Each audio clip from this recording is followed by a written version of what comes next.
Well, which one was it? Provinces. Oh, I'm yeah, gonna okay, yeah. rip you a new one. Well, I didn't say that it was a good thing. It's just like it was an interesting. We're starting? Good. Okay, sounds good. Well, welcome everyone. This is YQL Express. Do we have to do names still? Should we do names? Yeah, it's at the bottom. I'm Devon Hargreaves. This is I'm Derek St. Jean. same name. Same name, yeah, as some people call me. So I guess today we're going to start with NAFTA is the plan, right? Yeah, NAFTA? let's do it. Okay. So one of the big things that came out with NAFTA recently was that Donald Trump's kind of made claims that America and Mexico are good to go on a new agreement, but he's kind of alluded to whether or not like Canada will be a part of that. And there's been like a lot of like articles that have come out now on it on the Canadian side of it, where there's conversations coming up around: is it a better place? Like, would Canada be in a better place if we had no NAFTA, or would we be in a better place if we took a bad deal? Just because it seems more and more likely that we won't get anything nice out of this presidency. So it's a matter of like how, as a country, like how does Canada prepare for this, right? Like, I heard even on the radio, like the other day driving, one of the local dealerships in Lethbridge made a like a Trump tariff sale or something. They were calling it. Like, was it Dodge? it might be Dodge. I heard that It's too. like I might be wrong. it could have been the Dodge Dodge or Ford? dealership, but nonetheless, it's kind of weird to think that part of like Canadian culture right now is being protectionist against American policy. Well, what like, it was is right with the steel tariffs and Mhm. such, and those could affect the cost of automobiles to buy now is kind of the premise that sale was on. Mhm. But you're right, the fact that things like that are affecting our commerce, granted, businesses are trying to sell you something. Maybe not necessarily the best to jump into buying a vehicle if you weren't planning on doing it already, but Yeah, and it's one of those ones where it's like, yes, like businesses are like obviously just gonna operate like as a business, but it's weird that like this is a concern that they have to have, if that makes sense. Like, it's one of those things where it's I don't think in my entire life have I ever heard something tariff like that. sale? Like, you know what I mean? Like, yeah, like where it's like they're prepping for all these like new concerns that they have to worry about, like in terms of like policy from a foreign entity nonetheless, right? Like, this isn't something where it's like these markets are always like for oil, for example, this is something that's always part of the conversation, but like for other markets now, it's like you have to consider like buying microwavable like dinners like, in a different way now that like we have like a certain president, like, you know what I mean? Like, it's such a unpredictable time.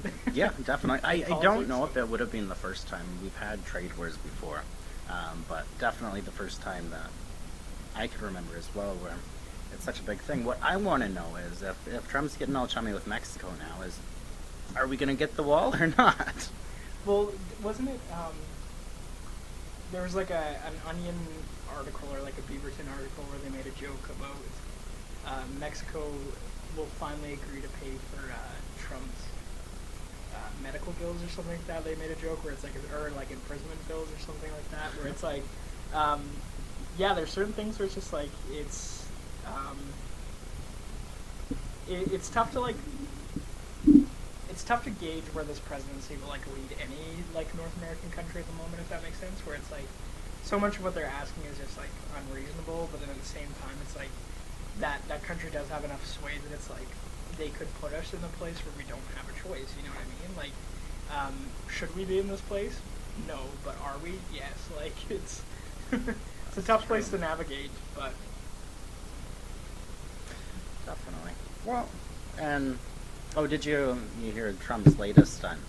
Monday, he sat down he had a dinner with a bunch of evangelical ministers, and he said that there will be violence if the Republicans lose the. What are they having right now? the midterms. Midterms, yeah.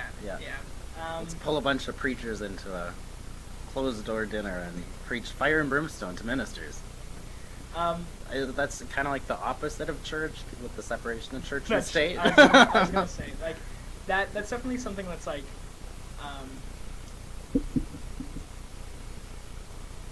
this is a tough one to navigate, because like I don't want to I don't want to offend anyone, but it's super like scary to think that like meetings like that are happening, and it's not even necessarily that it's like Christian meetings per se or like evangelical. It's just the infiltration of religion. With, yeah, and it's like it's one of those things where it's like, and this is absolutely gonna offend people, but I don't care. We only have 3 viewers at the moment. this will bring our viewer count. This will be the one to come back to haunt you when you run for mayor in yeah, 10 years. Come down in 10 years when I run for mayor. Remember this. Don't remember. don't remember this.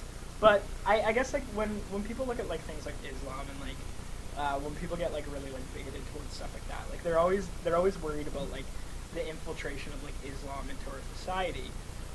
But it's like there's practical examples of how like this like far extreme type of Christianity is infiltrating societies that are directly like neighboring us, where it's like it's one of these things. So like when people get into debates about free speech, for example, there's this camp of people that are like, well, free speech is inherently good because it helps everyone. Like it helps the bigots, it helps like the people who aren't bigots, right? It's kind of one of those ones where it's like now you have to ask like, are we fighting like a trench war? Or are we saying that like Christians aren't allowed in politics, or are we saying that Muslims aren't allowed in politics, or is it a matter of like no religion? Like, but we all want our forward. rights, and we all want to be able to discuss our views. And I think where the gray area comes from is people believe that their religion is so inherently part of who they are and part of their view set that for them free speech and being able to express their views includes being able to express it with their religion. Yes. However, because someone else's doesn't, we want separation of mosque and state without realizing that comes with the same that the whole church and state is what the entire democracy is being based off of. Yeah, and like we're kind of at that point where it's like I think that entire like frame, like there's a lot of frameworks that are changing politically, but I think one of the ones that definitely is like being challenged is like what role does like faith play in politics? Because you're absolutely right. Like in one regard, it's like being a person of faith or being like an organization of faith, like you still have like interest, you still have right? a voice, like, and you still have a voice, and you still have a voter base, and you still have things you need and concerns you have. But or even if you don't, if you appeal to that voter base based off of I'll support your moral like standpoint. you're like because you can support like a concept without directly supporting a faith that just so happens to be something that would align with the faith, right? So it's things less like, common to see. That would be a little refreshing. But. Yeah, but well, I mean, like with like conversations around abortion and like death penalty, stuff like that. Like you can support that concept or one side of that concept while not directly supporting a religion, but inherently you are supporting that value of that religious base, right? Definitely. But then it's a matter of like how much sway does faith have in politics, and I think with this current like administration in America, I definitely say there's a privileging of like Christian voice, but then white is that Christian voice? Yeah, of a particular Mike Pence style voice, but is that a matter of like is that directly favoring them, or is it just so happen to be that those are what the elected officials are, right? Or like, is it Trump trying to appeal to that voter demographic? Yeah. I don't think he cares who he appeals to as long as it's the majority that'll vote. Yeah, and that's definitely a question to bring up in like Western societies, right? Is like which religion holds the biggest base, right? It's like for the longest time it was Christianity. Like you can see the influence of Christianity in all Western states. Like our legal system is based around like punishment, which is a very like Christian like concept, like of punishing people who have done wrong and stuff like that.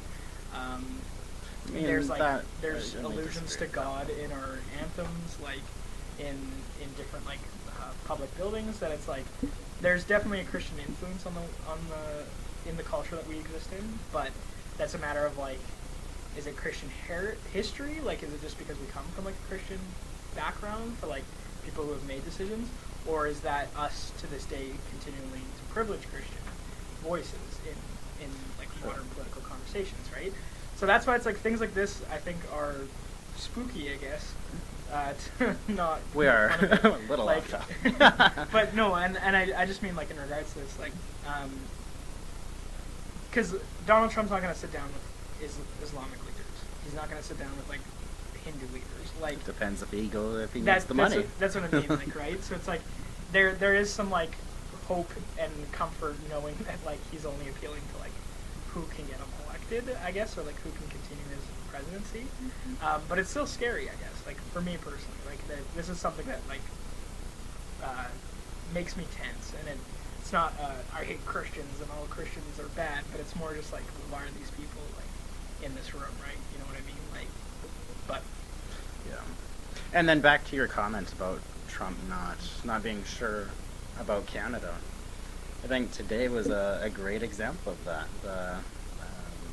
The Trans Mountain Pipeline got shut down. They actually, they've been working on it for a while. There's been protests, things like that. They actually officially launched their build on the 27th. So we're talking 3 days of official construction before it gets shut down on an appeal to the Supreme Court, which is, I wouldn't say that it's all that common. That's the top court in the land. And they did it because they felt that there wasn't enough.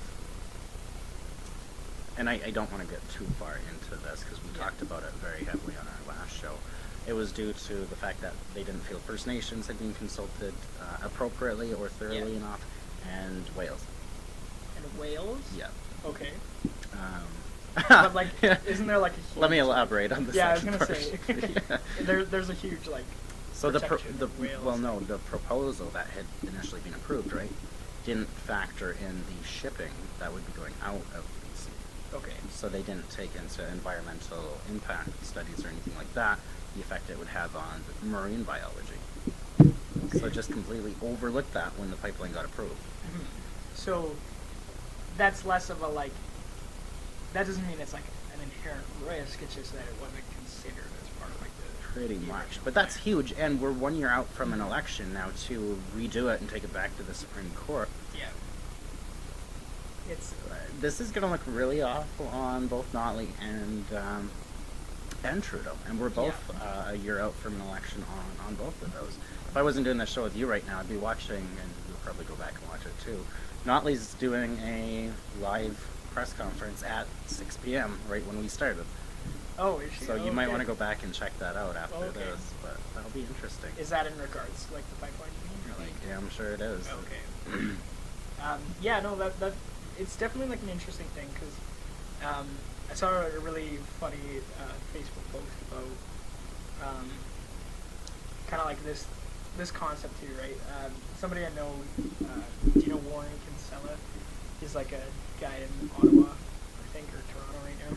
Rings the bell. He's like Justin doesn't. a big voice in like media and stuff like that. Just kind of like I don't know how to describe him. I think he's a lawyer. He teaches law, but he's also like a very like big political voice in Canada. But he posted this thing where he was like he was going through prime ministers and he was like so and so was like the smartest, so and so was like et cetera, et cetera. And then he got to Justin Trudeau and he's like Justin Trudeau is like the luckiest prime minister. Where despite all these like sometimes like choices that aren't always like good, bad, whatever you want to call them, like he's had like a consistent like he's being handed like underhand throws of like other things that are happening around him, but that could change with something like this because this could easily break an election. This reflects very badly. They've committed over 1.5, I believe it was billion, to environmental protections in BC alone, and these funds have already started to roll out. For the pipeline to get a stop work order, they have to wait before they're allowed to go again. This just shut down every license that they had to work. Yeah, and then that's where like the big concern is that like though all this has like government support behind it, like the big thing has been like well, there's no shovels in the ground, right? Like no work's getting done, and then this is a huge like nail in that coffin of people's like trust in this like leadership on this particular project. Like people are definitely going to wonder, like, is it ever going to get it done? And this happens on the same morning that Kinder Morgan had their vote on whether or not to sell the pipeline to Canada. I wonder why 99% of their board voted to sell a $4.5 billion pipeline off. That's not going anywhere. Well, and that brings in the question, though, like, is there a responsibility to this company right now, or no? Like, are they hands free, like or like hands washed if anything? I have to double check that. I think that's going to be definitely addressed. The deal's on the table. I think the company accepts that. I'm pretty sure it's a go. I'm pretty sure Canada's still on the hook. We'll touch on it more on our next show, and especially after what Notley said has a chance to rattle out. And Yeah, because this is all like new to us right now. So like this is just happened. but Notley was appealing so far to the right or the progressive conservative kind of base with pipelines and let's get oil moving, let's keep this economy on track, things like that, where, and we've discussed this before, a lot of the true left felt that they were sold out as far as the environmental side of things, and now we have Kind of this middle ground that we wanted, I guess. she doesn't like, have the far yeah. left, she doesn't have the far right, the moderate is what she needs, and Yeah. now we don't even have a pipeline. Yeah. And we don't have an end in sight. We don't know when we will get one, if we will, or if this is dead in the water. Yeah. And this will become like I think a history lesson for Canada as well. Like, depending on how this moves forward, like this could become a what not to do or a like holy shit it worked like circumstance. It could, right? Like this could still come out looking well for both those leaders if we get some sort of movement quick, right? But it's a matter of like, will we? Even then, we're Probably so not. close, though. That Yeah. Are we going to get that movement, switch parties, and then a new party's going to take credit for all of Notley's work? Yeah, and that's definitely something like Jason Kenney would totally do that, too. And Look, I that- got us a pipeline in a month. Yeah. Yeah, that's because they were trying to make the election deadline. because the plans were already set in motion. Mm. And I think that's something like, especially to be a critical voter right now, like with the upcoming provincial federal elections. And see through the political... Yes, like you definitely have to be like, if we get anywhere near close this pipeline, absolutely the UCP is going to say it's their influence that gave us that or whatever. But I think as voters, you have to be critical and realize what are they jumping on for what opportunities, you know. So And the federal conservatives would like her, too. they would absolutely. But do we have a question? That's your mom. Oh, no, sorry, I thought it was that. Oh. But hi, Mom. Thanks for tuning in. I think you're our biggest fan. I like to think you're here because of me, but I see what's there. Do you want to try sharing it to our page? 'Cause I don't know if it got shared. Sorry, it's a second. But again, yeah, to our audience, if you have any questions, please definitely ask us. We are live now. We are live. We're pretty much willing to talk about most things. We'll find what the line is for things we're willing to talk about when the question gets asked, I guess. But at the moment, yeah, ask us anything. What do you think about any of the conversations we've talked about? Anything you've seen in the news lately? Weigh in on the pipelines. That's the biggest one today. I'm sure Kinda somebody's got to have a... consistent one we've talked about, too, since the inception of our show. Well, it's like the biggest thing that's going on in Canada. Yeah, it is definitely like, especially for us out here in Alberta, right? So Yeah, that too. yeah, it's definitely something all of us feel a little bit closer, if that makes sense. But So talking about like Trudeau and how well he's doing, let's keep talking about charismatic leaders. And let's... Man, is this a okay, transition? Maxime to, Bernier. Yeah, okay. Okay. I feel like Andrew Scheer, the leader of the Conservative Party, could have come out on top of this one a little better. So we have tweets that people are saying are racist. We have things like that coming out of Bernier. Scheer just goes on the record saying he doesn't speak on behalf of the Conservative Party. He speaks as an individual. And then he leaves Maxime Bernier to quit the party, do a press conference, and grandstand. If Scheer had just kicked him out of the party, he wouldn't have had nearly as much airtime as he got by walking out and leaving and giving a press conference saying that they're morally, or that they, he pretty Like much said the not- Conservative Party was past reforming. Yeah, yeah. And I think that was their like worry from the beginning, was that they thought if they like kicked him out, they're gonna have like legal problems on their hand. But I think you're right, where it's like if they would have kicked him out, it probably would have been way quieter. Less like, of an a issue. Yeah. But dumpster now, fire. yeah, now Bernier though is becoming a voice for a lot of like conservatives in Canada, and people don't care about his past. Like, there's this weird phenomenon where it's like We forgive you for The Hell's Angels fiasco. Yeah, like all that. Like, it's the same thing with like Donald Trump. Like you see like all this like awful stuff he's done and awful things he says, but so many people like will wash past that because they think there's still value in him. Or beyond is that out like, of our collective minds as a society? I don't know. That's fair because like during that event he wasn't that popular in terms of like outside of the conservative like federal like reality. So like I think he's always been a big voice in like if you're a conservative in Canada you tend to know who he is. But if you weren't, I don't think anyone cared about him. Like He was who popular in like, Quebec.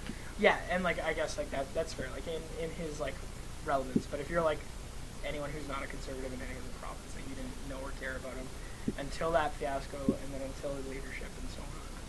But that's a fair point. It could just be out of people's minds. Like they might have forgotten like what he did. Or you look back through a looking glass and say that was so far ago that it no matter. longer Like, applies. yeah. Like there's quite a bit of variables that could like work towards like his popularity or whatever. But I think the Conservative Party kind of like by not kicking him out, letting him like walk, gave him way more like power than he had prior to that. And like it definitely helped him like springboard because like every day now, like in conservative minded people I know, like he's getting more and more popular, and he's getting more and more popular the more the other conservatives like Mad Max, and that was the nickname they started to kind of put him down. Yeah. And he's gone with it. I think he's utilizing that Mad Max image now to.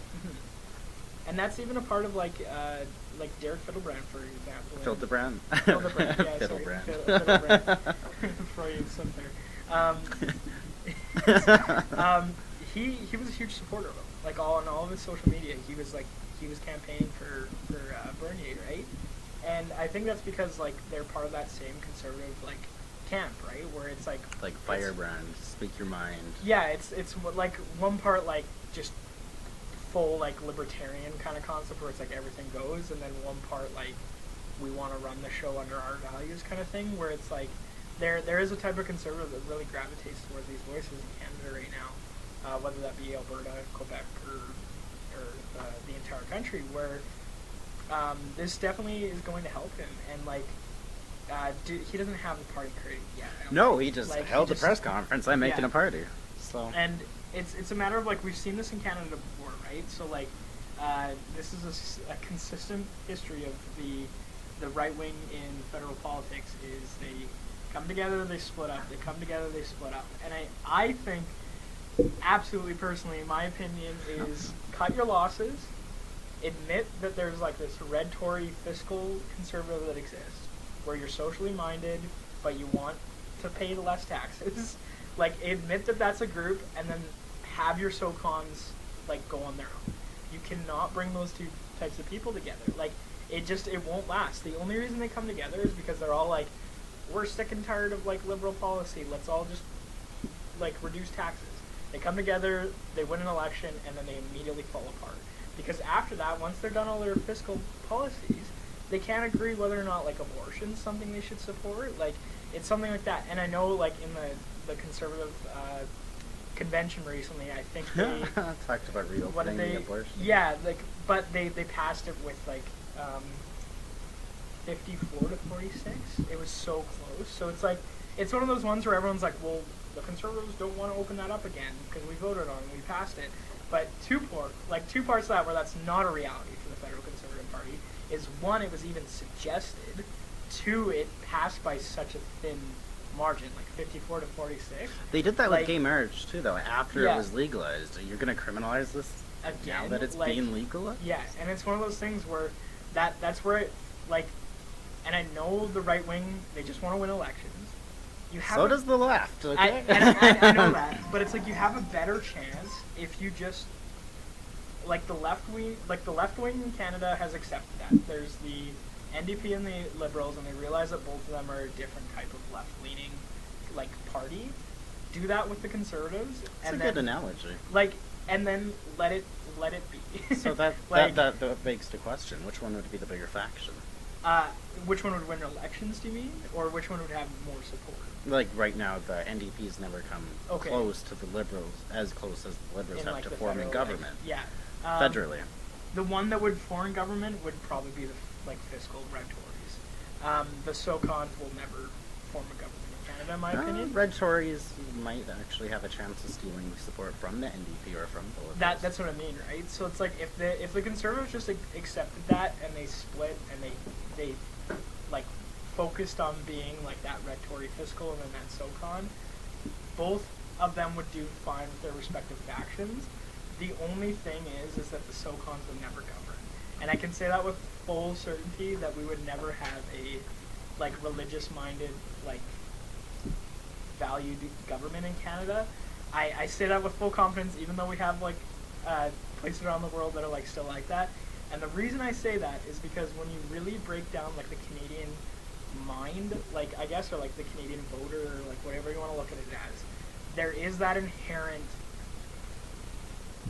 Everyone still has that image of Canada in their head, whether or not that's real, whether or not it takes into concerns like realities in Canada, like Aboriginal rights, so on and so forth.